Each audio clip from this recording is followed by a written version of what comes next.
ප්‍රජානන හැකියාව කියන්නේ මොකක්ද? එහෙම නැත්නම් කොග්නිෂන් එක කියන්නේ මොකක්ද? කොහොමද අපි ප්‍රජානනයෙන් වැඩ ගන්නෙ? කොහොමද අපි ප්‍රජානනයත් එක්ක වැඩ කරන්නේ? A level කරන ළමයි ඇයි ප්‍රජානන හැකියාව පිළිබඳව අවබෝධයෙන් ඉන්න ඕනේ. ඒ වගේම කොග්නිෂන් එක ඩෙවලොප් කරගන්න ටිප්ස් ටිකකුත් අද දිනේ ඔයාලට අරන් එන්න තමයි පොත්ගුල්ල YouTube channel එක සහ පොත්ගුල්ල fan page එක මේ විදියට සූදානම් වෙන්නේ.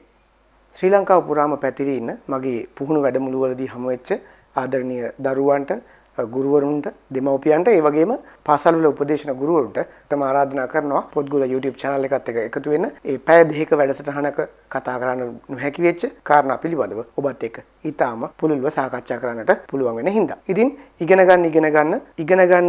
ගන්න කොහොමද කියන කාරණා පිළිබඳව වැඩසටහන් වලදී හමු වුණු ආදරණීය ඔබටයි මේ ආරාධනය. ප්‍රජානනය එහෙම නැත්නම් කොග්නිෂන් එක කියන්නේ මොකක්ද? යම් සිදුවීමක් දෙයක් පිළිබඳව පුද්ගලයෙකුට ඇතිවන විවිධ දැනීම් හා සිතුවිලි හේතු කොටගෙන ඇතිවන එකට බැඳුණු චින්තනයක්. එහෙමත් නැත්නම් මේක මේ විදිහට කියන්නත් පුළුවන්. දැනීම් හා සිතුවිලි හඳුනා ගැනීම, සංක්ෂිප්ත කර ගැනීම, යලි විස්තරණය කිරීම නැත්නම් විහිදුවීම, මතකයේ ගබඩා කර ගැනීම සහ අවශ්‍ය වෙලාවට එළියට අරන් දැනුම කරුණු භාවිත කරන එකට තමයි ප්‍රජානන හැකියාව කියලා අපි සරලව හඳුනාගන්නේ. මේ තරම් කොග්නිෂන් එක නැත්නම් ප්‍රජානන හැකියාව අපිට වැදගත් වෙන්නේ ඇයි? ඒකට හේතුව මතකය, භාෂාව පිළිබඳ අවබෝධය, අවධානය, ගැටලු විසඳීම, මනෝ රූප හා සංකල්ප ගොඩනැගීම වැනි අංශයන් වලට ප්‍රජානන හැකියාව කියන එක ඊටාම වැදගත් වෙනවා. ප්‍රජානන හැකියාව පිළිබඳව තවත් සරලව පැහැදිලි කරොත් සාමාන්‍යයෙන් අපි ළමයින්ට ගස් පිළිබඳව උගන්වන්නේ නැහැ ලෝකේ තියෙන හැම ගහක්ම පෙන්නලා. අපි අර උගන්වන්නේ අපි යවට තියෙන ගස් කිහිපයක් පෙන්නලා මෙන්න මේ ලක්ෂණ ගස්වල තියෙන්න ඕනේ කියලා. එතකොට ළමයා ඕනම ලෝකේ රටකට ගිහිල්ලා ගස් හඳුනා ගන්න එයාට හැකියාවක් තියෙනවා. එයාගේ ප්‍රජානන හැකියාව සහ අර කලින් උගන්වපු ගහක තියෙන ලක්ෂණ ටික ගෙනල්ලා අරකට එක්ක සංසන්දනය කරලා විශ්ලේෂණය කරලා මේ ප්‍රජානන හැකියාව කොහොමද දුර්වල වෙන්නේ? ඒකට බලපාන කාරණා මෙන්න මේ විදිහට හඳුන්වා දෙන්නට පුළුවන්. මත්ද්‍රව්‍ය භාවිතය, තම ගර්භණී කාලයේ මව භාවිතා කරනු ලබන ඖෂධ වර්ග, ඒ වගේම අනතුරක් නිසා මොළයේ අභ්‍යන්තරයේ ඇතිවන රුධිර වහනය, ඒ වගේම පෝෂණයේ මදකම කියන කාරණාත් එක්ක මෙන්න මේ ප්‍රජානන හැකියාව අඩු වෙන්නට ඉඩ තියෙනවා. මේ ප්‍රජානන හැකියාව ළමයින්ගේ වයසත් එක්ක වැඩි වෙනවා. සාමාන්‍යයෙන් අපි ලදරුවෙක් සහ එක වසර ඉගෙන ගන්න ළමයෙක් ගත්තයින් පස්සේ මේ දෙන්නාගේ ප්‍රජානන හැකියාව වෙනස්. ඒ වගේම ළමයි 100ක් ගත්තොත් මේ 100 දෙනාගේ ප්‍රජානන හැකියාව 100 විදියක් වෙන්නත් පුළුවන්. ඒ වගේම ඇල්සයිමර්, ඩිමෙන්සියා වැනි රෝගයක් තියෙන අයගේ ප්‍රජානන හැකියාව හාත්පසින්ම වෙනස් වෙන්නටත් ඉඩ තියෙනවා. උසස් පෙළ විශිෂ්ට සාමර්ථ්‍යයක් අරගෙන විශ්වවිද්‍යාල ප්‍රවේශයට යන්නට මේ ප්‍රජානන හැකියාව කොහොමද පාවිච්චි කරන්න පුළුවන් කියලා මෙවර උසස් පෙළ විභාගයට වාඩි වෙන දරුවන්ට උගන්වන්නට තමයි මේ යුත්තේ. මතකයට අදාළ එමෙන්ම ආතතිකාරී එහෙම නැත්නම් ස්ට්‍රෙස්ෆුල් සිචුේෂන් එකක් පාලනය කර ගැනීමට එම අවස්ථාවේදී නිවැරදිව තීරණ ගැනීමට අවශ්‍ය වන හා මතකය නැවත ආවර්ජනය කර ගැනීමට අදාළ වන මොළයේ හිපෝකැම්පස් කොටසට අවශ්‍ය ලේ ගමනාගමනය වැඩි කිරීමට අදාළ ව්‍යායාම ටිකක් ලබා දෙන එක. එහෙනම් කොහොමද මෙම ව්‍යායාම ලබා දීලා අපේ ප්‍රජානන හැකියාව නැත්නම් කොග්නිෂන් ස්කිල් එක වැඩි කරගන්න කියලා මෙතනින් එහාට ඉගෙන ගමු. ඔයාලට මේ විදිහට දකින්නට පුළුවන් මොනවද මේ අපි පාවිච්චි කරන ටිප්ස් කියලා. ඉතින් මෙතනින් එහාට මම බලාපොරොත්තු වෙනවා මේවා එකින් එක ඔබට පැහැදිලි කරලා දෙන්න. සාමාන්‍ය වැඩිහිටිය අපි සහ දෙමව්පියෝ ළමයින්ට උපදෙස් දෙන්නේ රූපවාහිනිය නරඹන්න එපා කියලා. හැබැයි මේ රූපවාහිනිය නරඹීමත් තමන්ගේ ප්‍රජානන හැකියාව නැත්නම් කොග්නිෂන් ස්කිල් එක ඩෙවලොප් කරගන්න පාවිච්චි කරන්න පුළුවන් විදිහක් තියෙනවා. අන්න ඒක තමයි මේ ක්‍රමය.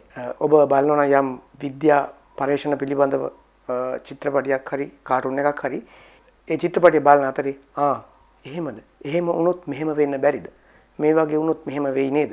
වගේ ඇක්ටිව්ලි ප්‍රෝග්‍රෑම් එක බලනවා නම් ඔයාලගේ මේ ප්‍රජානන හැකියාව ඩෙවලොප් කරගන්න පුළුවන් කියලා තමයි අධ්‍යාපන මනෝවිද්‍යාඥයෝ පැහැදිලි කරන්නේ.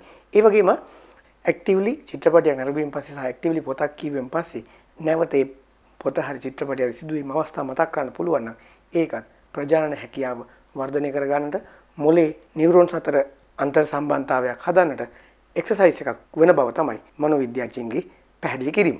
පාසල් මනෝ උපදේශකෙක් වශයෙන් මා දකින කාරණයක් තමයි බොහෝ දෙමව්පියෝ ළමයින්ට මේ ක්‍රීඩා, සංගීත, නැටුම් වගේ අංශවලට ඉදිරිපත් වෙන්නට දෙන අවස්ථා ඉතාම අඩුයි. හැබැයි මේ ටිප්ස් ඇතුලේ ඊළඟ ටිප් එක තමයි මෙන්න මේක. අලුත් විනෝදාංශයකට හුරු කරන එක. ඒක නැටුම්, සංගීතය නැත්නම් අලුත් ඉස්කෝලේ තියෙන මොකක් හරි සොසයිටි එකක් පරිසරය පිළිබඳව හරි, සංගීතය පිළිබඳව හරි, නාට්‍ය පිළිබඳව හරි තියෙන සොසයිටි එකකට එකතු වෙලා ඒකලොත් එක එකතු වෙලා දැනුම බෙදා ගන්න එක, අලුත් එක්ස්පීරියන්ස් එකක් එකතු කරගන්න එක මේ ප්‍රජනන හැකියාව වර්ධනය කර ගැනීමට වැදගත් වෙන බව තමයි ප්‍රකාශ වෙන්නේ. ඒ වගේම නියුරෝන්ස් අතර තියෙන ඉන්ටර්කනෙක්ෂන් එක හදාගන්න, වැඩි කරගන්න, ඒ වගේම වයසට යාමත් සමග සෛල මිය යෑම වළක්වා ගැනීමටත් මේ අලුත් විනෝදාංශයක් එක්ක කටයුතු කරන එක වැදගත් වන බව වැඩිහිටි ඔබත් මතක තියාගත යුතුමයි.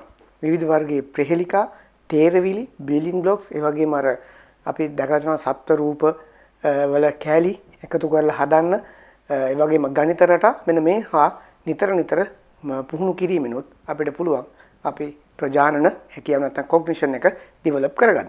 ඒ වගේම අර කාඩ් කුට්ටමෙන් කරන ක්‍රීඩාවන්, ඒ වගේම කැරම් බෝඩ් එක, දාම් බෝඩ් එක, ඒ වගේම මොනෝපොලි වැනි ක්‍රීඩාවන් හරහා අපේ තර්කන හැකියාව, ස්ථානීය අගයේ ප්‍රමාණයන් පිළිබඳ අවබෝධය වර්ධනය කරගන්න වැදගත් වෙනවා. විෂයන් වලට අදාළ බාහිර තැන් නරඹීමට යාම. ඒ කියන්නේ සත්තුවත් එහෙම නැත්නම් කෞතුකාගාරයක්, ඔය පූජනීය ස්ථාන වගේ දේවල් නරඹන්න යනකොටත් අපි මේ ප්‍රජානන හැකියාව වර්ධනය වෙනවා කියලා තමයි අධ්‍යාපන මනෝවිද්‍යාඥයින් පැහැදිලි කරන්නේ. විශේෂයෙන්ම තරුණ කණ්ඩායම අපේ ළමයි වැඩිහිටියෝ අපි එක එක කෝසස් නැත්නම් පාඨමාලා හදාරනවා. ඒ හදාරන්නේ සහතිකය ගන්න විතරයි. නමුත් ඊට වඩා වැදගත් ඒ පාඨමාලාව හරහා ලැබෙන දැනුම, අත්දැකීම් අපිට ඊටම වැදගත්. ඒ වගේම ඔය පබ්ලික් ස්පීකින් වගේ වැඩ, ඊට පස්සේ ඔය ඉතිහාසය, කවි පිළිබඳව මේවා හරහා අපිට මේ සමාජය පිළිබඳව ඉගෙන ගැනීමත් එක්ක අපේ ප්‍රජානන හැකියාව දියුණු කරගන්නට පුළුවන් වෙනවා. ඒ වගේම වැඩමුළු වලට සහභාගී වීම. සාමාන්‍යයෙන් අපි සාම්ප්‍රදායික පන්ති කාමරයක් ඇතුලේ ඉගෙන ගන්නවට වඩා වෙනස් වෙනවා වර්ක්ෂොප්ස් නැත්නම් වැඩමුළු. ඒ වගේදී විවිධ ස්තරවල අපිට හම්බ වෙනවා විවිධ දැනුම, ක්‍රියාකාරකම්, ක්‍රීඩා, විනෝදජනක ක්‍රීඩා, මේ සියලු දේත් එක්ක අපිට අපේ ප්‍රජානන හැකියාව, අපේ දැනුම ෂෙයා කරගන්න එක, තව කෙනෙක්ගේ අලුත් දේවල් ඉගෙන ගන්න එක බොහොම ප්‍රායෝගිකව කරන්න පුළුවන් වීම නිසා අපේ ප්‍රජානන හැකියාව දියුණු කරගන්නට පුළුවන් වෙනවා. ඒ වගේම අපේ ප්‍රජානන හැකියාව නැත්නම් කොග්නිෂන් එක බිඳ වැටෙන්න තවත් බලපානවා අපේ පවතින මානසික ආතතිය. ඒ නිසා මානසික ආතතියකින් තොරව ජීවත් වෙනවා නම් ඔබගේ ප්‍රජානන හැකියාව ඉක්මනට වර්ධනය වෙනවා සහ වර්ධනය කරගන්න පුළුවන්. අධ්‍යාපනයේ නිවැරදි ඉලක්ක වලට ඔබගේ දරුවව රැගෙන යාමට ඒ ඊටම වැදගත්. ඒ නිසා මෙන්න මේ හරහා ඔබගේ ආතතිය පාලනය කරගන්න පුළුවන්. ව්‍යායාම කිරීම, පුංචි නිින්දක් නැත්නම් නැප් එකක් ගන්න එක, ඒ වගේම පෞද්ගලික උපදේශනයට යොමු වීම විශේෂයෙන්ම මෙහිදී මතක් කළ යුතුයි. සුදුසුකම්ලත් උපදේශකයෙකු වෙත යොමු විය යුතුයි. විශේෂයෙන්ම අධ්‍යාපන ශාස්ත්‍රයේ පාසල් මනෝපදේශකයෙක් වෙත යොමු වීම ඉතාම වැදගත්. භාවනාව, ඒ වගේම රිලැක්ස් වෙන්න ඔයාලා කරන කැමැති හොබි එකක් කරන එක, ඒ වගේම ආධ්‍යාත්මික වර්ධනය වගේ දේවල් එක්කත් ඔයාලගේ මානසික ආතතිය අඩු කර ගැනීමත් එක්ක ඔයාගේ ප්‍රජානන හැකියාව නැත්නම් කොග්නිෂන් එක ඩෙවලොප් කරගන්න පුළුවන් වෙනවා. ඉතින් පොත්ගුල්ල අපි ප්‍රජානන හැකියාව, කොග්නිෂන් එක පිළිබඳව අද දිනේ මෙන්න මේ තොරතුරු ගෙනාවා. ඉතින් අපිත් එක්ක දිගටම පොත්ගුල්ල YouTube channel එක සහ Facebook fan page එකත් එක්ක එකතු වෙන ආදරණීය දරුවන්, වැඩිහිටියෝ, දෙමව්පියෝ, ඒ වගේම පාසල් විශේෂයෙන්ම පාසල් මනෝපදේශක ගුරුවරු